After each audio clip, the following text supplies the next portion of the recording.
Ayan guys, tapos na ako guys sa security check. Yan. Galing na ako guys doon sa security check. So, pupunta na ako guys ng departure, ng boarding gate ko.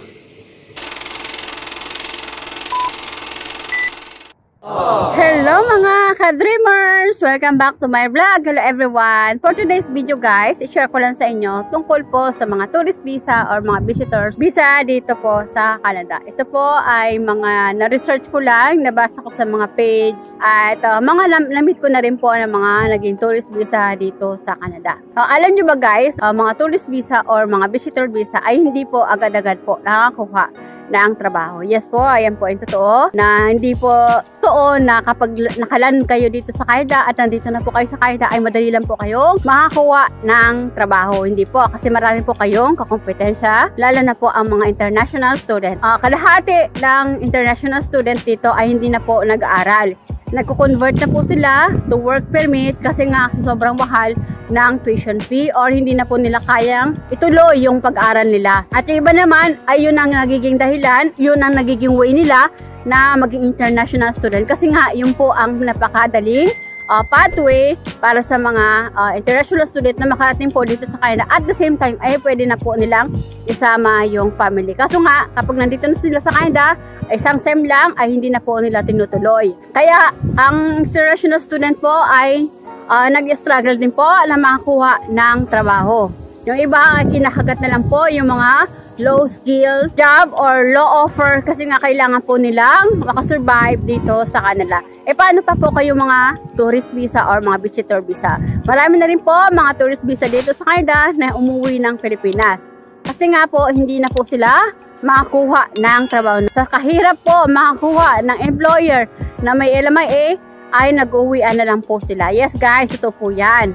Napakahirap po na hanapin o makakuha ng employer na may LMIA kasi yan po ang kailangan nyo na employer makapag-provide sa inyo ng LMIA para ma-process po yung work permit nyo. Okay, so wag po kayong maniniwala na madali lang po makakuha ng trabaho dito kasi alam naman natin guys na nagbigay ng new policy yung IRCC para sa mga tourist visa o visitor visa na makakapag-work sila dito sa Canada at makakonvert yung tourist visa nila to work permit. Yun nga lang ay sa dami pong kayong kakompetensya ay hindi po nakakahanap ng mga trabaho yung mga nagiging tourist visa or visitor visa dito sa Canada. As in talagang ang nahihirapan sila guys na makakuha ng trabaho. Kaya yung iba nauubos na yung pera, nag-uwian na lang, nade-depress na kasi kala nila ay madali lang po makakuha ng trabaho dito sa Canada. Tapos ngayon ay sa mga nababasa ko ay binibenta na po yung LMIA ng napakamahal. Meron 10,000, meron pa nga guys umabot ng 20,000 sa LMIA lang, di ba? Pero hindi po dapat yan binabayaran ng isang aplikante kasi ang employer po ang nagpo-process ng LMIA sa ESDC na binabayaran po nila yan ng 1,000. Dapat ang employer po ay hindi po magpababayad ng LMIA sa applicant kasi po ay bawal po yan. So kaya nga ang dami na pong kakompetensya nyo dito sa Canada sa paghahanap ng trabaho. Kaya kung kayo po ay nagbabalak na mag-tourist visa or visitor visa dito sa Canada, pag-isipan nyo po ng mabuti. Kasi sayang po yung pera nyo na pinaghihirapan nyo ng ilang taon kung kayo po ay OFW na mauubos lang po dito sa Canada na kayo po ay nag-expect na pagdating nyo dito sa Canada ay makakuha na po agad kayo ng trabaho. Okay lang po kung kayo po ay mag-tour or mag-visitors visa dito sa Canada kung kayo po ay may pamilya na kaya po kayo kupkupin ng mga ilang buwan habang kayo ay nagpa-process o naghahanap ng employer to process yung work permit nyo.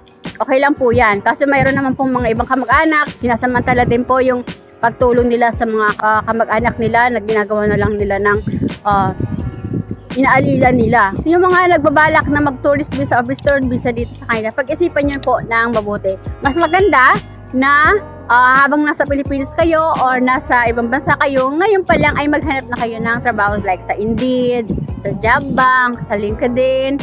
Diyan po yung mga nagpo-post, mga employer na nangangailangan po ng mga empleyado. Diyan po kayo maghanap. Kasi marami na rin po nakakuha ng trabaho diyan. At yung iba po ay kapag nakakuha na sila ng employer sa online job, kapag pinaprocess na po yung LMIA, doon pa lang po sila lalapag dito sa Canada. At dito na po sila mag-process ng work permit. Kasi meron pong two ways guys na mag-process kayo ng work permit nyo dito sa Canada. Kung gusto nyo po ng 1 day lang or oras lang, pwede kayo mag-flagpole. Okay, pupunta lang kayo ng Canadian borders at sabihin nyo lang dun na kayo po ay magpa-process o mag-a-apply ng work permit nyo. Pwede po yan. At pwede din po online process ng work permit nyo na nandito na po kayo sa Canada.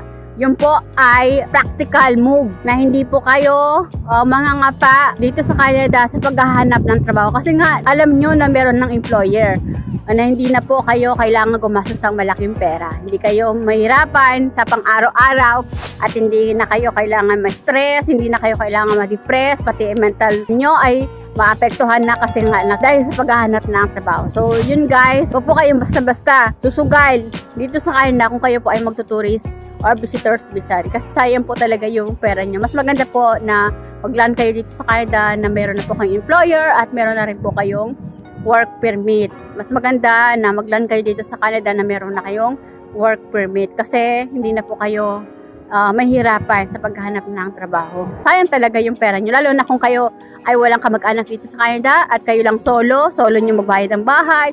At kain nyo ay yung bahay po dito napakamahal. Kung kayo po ay nasa city, like sa Toronto, ay napakamahal po ng room doon.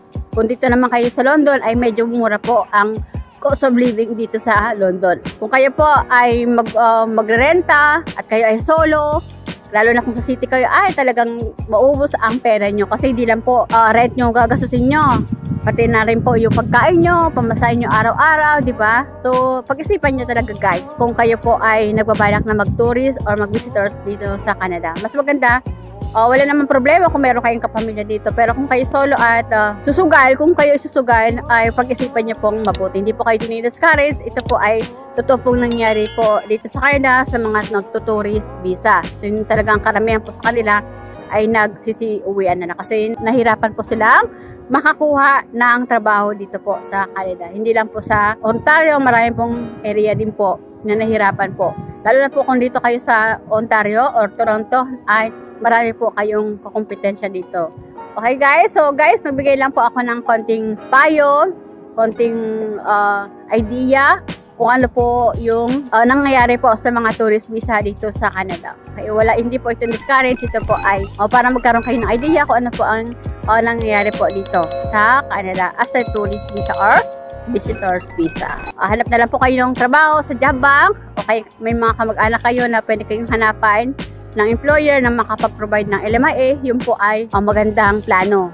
Okay, basta wag na po kayong sumugal, maubos lang po yung pera nyo dito sa Canada. Lalo na kung kayo ay family pa, dinala nyo pa po yung family nyo dito, na kayo po ay tourist visa, visitors visa, ay na po, mahirapan po talaga kayo sobra. So, yun lang guys. So guys, if you find my video helpful, please subscribe naman po and do like and share na rin po. Kung nagustuhan nyo po yung mga video ko at nakakatulong po sa inyo, please pakiclick naman po yung bell notification para ma-notify po kayo sa mga bago kong video. So, yun lang guys. Thank you for watching. Bye. God bless us all.